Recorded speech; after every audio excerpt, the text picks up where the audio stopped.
Vous êtes bien à l'écoute de Radio France Internationale. Il est 17h à Paris, 19h à Damas. Le journal en français facile. Véronique Rigolet. Bonsoir à tous, nous sommes le mardi 24 décembre et je suis ravie de vous présenter le journal en français facile. Et à la une ce soir, le nouveau pouvoir syrien annonce la dissolution des groupes armés. Une décision qui s'appliquerait également aux factions kurdes présentes dans le nord et l'ouest de la Syrie. En France, au lendemain de sa nomination, le tout nouveau gouvernement est déjà au travail, mais déjà menacé également de nouvelles censures. Le gouvernement qui fait toujours face à la colère des élus à Mayotte, 10 jours après le passage meurtrier du cyclone Chido. Il dénonce l'écart entre les annonces de l'État et le manque d'aide concret sur le terrain.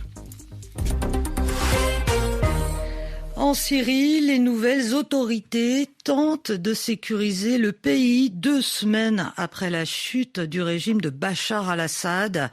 Le nouvel homme fort de la Syrie, Ahmad al-Shara, a ainsi annoncé un accord avec tous les groupes armés pour leur dissolution, précisant qu'ils seraient intégrés au ministère de la Défense. Julien Chavannes. Oui, sur les photos diffusées par les autorités, on voit Ahmad al-Shara, le numéro 1 des HTS, entouré de plusieurs chefs de factions rebelles, la plupart en treillis militaire. Le nouvel homme fort de la Syrie annonce un accord, la dissolution des groupes armés et leur intégration au sein du ministère de la Défense. On ignore encore dans combien de temps ils rejoindront l'armée et surtout quels groupes sont concernés. Et ce sera un vrai test pour Ahmad al-Shara. Le défi est énorme pour celui qui veut tourner la page de 13 ans de guerre. Il doit composer avec des dizaines de factions et des dizaines de milliers de combattants, le tout dans un pays divisé. Le pouvoir a seulement précisé que les factions des milices soutenues par la Turquie dans le nord de la Syrie seraient aussi concernées par cette démobilisation. Mais que va-t-il se passer avec les forces démocratiques syriennes, considérées comme des terroristes par Ankara ? Le porte-parole de ces forces n'exclut pas une intégration de l'armée syrienne, mais s'inquiète à demi-mot de l'influence de la Turquie, très proche des nouvelles autorités. Julien Chavannes du service international de RFI. Toujours en Syrie, une ONG dit croire que le journaliste américain Austin Tice, porté disparu en 2012, est toujours vivant, mais sans fournir de plus amples informations sur l'endroit où il se trouve. Austin Tice, 43 ans, journaliste pour l'AFP et différents médias, dont le Washington Post et CBS, avait disparu il y a 12 ans en pleine guerre civile près de Damas. Il aurait été depuis emprisonné par le régime de Bachar el-Assad. La chute de la dictature syrienne laisse espérer aux autorités américaines la possibilité de sa libération s'il est toujours en vie. Les nouveaux dirigeants syriens assurent en tout cas être à sa recherche. En France, les ministres du tout nouveau gouvernement Bayrou sont au travail après les traditionnelles passations de pouvoir dans les ministères ce matin. Et déjà, la tâche s'annonce périlleuse, difficile pour l'équipe gouvernementale, même si le Premier ministre Bayrou se dit confiant dans sa capacité à gouverner dans la durée. Le Parti socialiste, de son côté, n'exclut plus de le censurer rapidement, dénonçant un gouvernement trop à droite et trop dépendant également du bon vouloir du RN, de l'extrême droite. En attendant le premier conseil, le 3 janvier prochain, les ministres commencent à annoncer leurs priorités.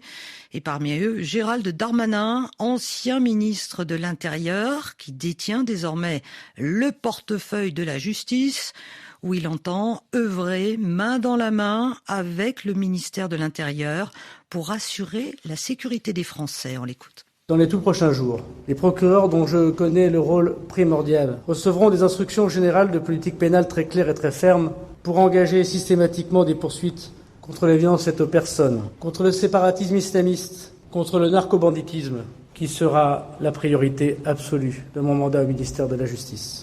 La nomination de Gérald Darmanin à la justice est en tout cas vivement dénoncée par de nombreuses associations féministes alors qu'il avait été accusé de viol et de harcèlement sexuel en 2018. Même si sa plainte a été classée sans suite en 2020, cette nomination est un symbole problématique, estime Emmanuelle, militante de l'association Nous Toutes, au micro de Théo Provost. Nous sommes très choqués de la nomination de Gérald Darmanin au ministère de la Justice hier.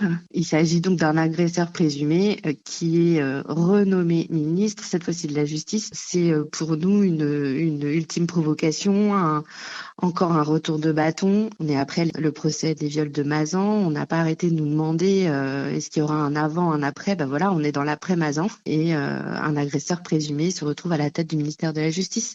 On s'en va en fait. On marche sur la tête. Le collectif Nous Toutes y voit un lien direct. On nous envoie un signal inverse et c'est absolument inacceptable.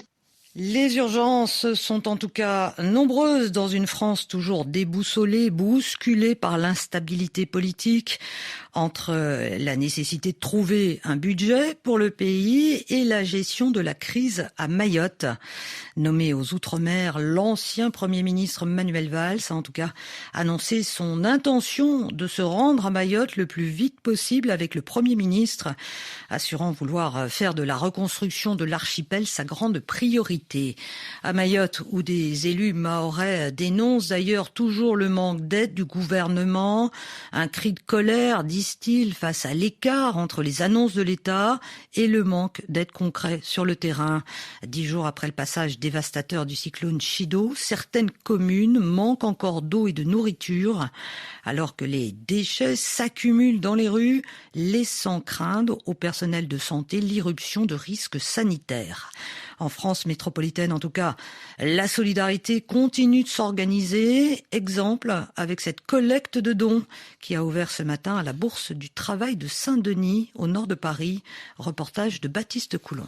Jocelyn est le premier à se présenter à la collecte. Il porte un gros sac à bout de bras. Là, il y a de la farine, il y a des gâteaux, du riz, des aliments secs.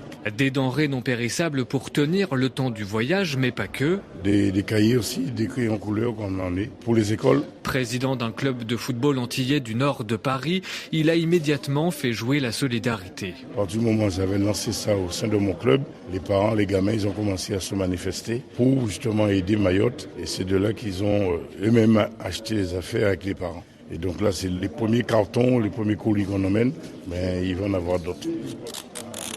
Une fois remplis, les premiers cartons sont emballés. C'est le travail de Steve, membre de l'ONG Outre-mer Solidarité Catastrophe, qui organise la collecte. Un travail minutieux. On va trier les vêtements, on va trier les denrées alimentaires, on va tout trier tout de suite là, rapidement, puisqu'on pense qu'on aura pas mal de succès.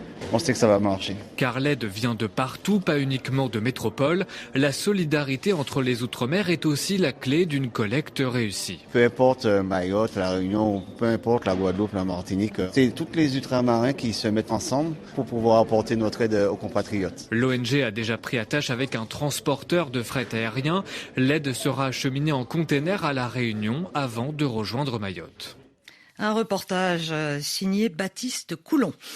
En Allemagne, après l'attaque meurtrière de Magdebourg, le chef de l'État, Frank-Walter Steinmeier, a lancé aujourd'hui un appel à l'unité et à la cohésion, alors que ce drame alimente désormais les discours extrémistes en pleine campagne pour les élections législatives de février prochain. L'attaque à la voiture bélier perpétrée par un médecin d'origine saoudienne a fait, je vous le rappelle, 5 morts dont un enfant et plus de 200 blessés vendredi dernier sur le marché de Noël de Magdebourg. Enfin, aux Pays-Bas, le tribunal d'Amsterdam a condamné ce mardi 5 hommes pour faits et complicité de violence contre des supporters de foot israéliens qui avaient été attaqués, pourchassés et battus en novembre dernier à l'issue d'un match entre l'Ajax Amsterdam et le Maccabi Tel Aviv. Les images de ces violences qualifiées d'antisémites par de nombreux gouvernements occidentaux avaient fait le tour du monde et suscité la fureur d'Israël. Les accusés écopent de peines allant de 6 à 1 mois de prison ainsi que des heures de travaux d'intérêt général. Il est 17h10 à Paris. C'est ainsi que s'achève cette édition du journal en français facile. Merci de votre écoute. Vous pouvez à tout moment retrouver ce journal sur notre site françaisfacile.rfi.fr.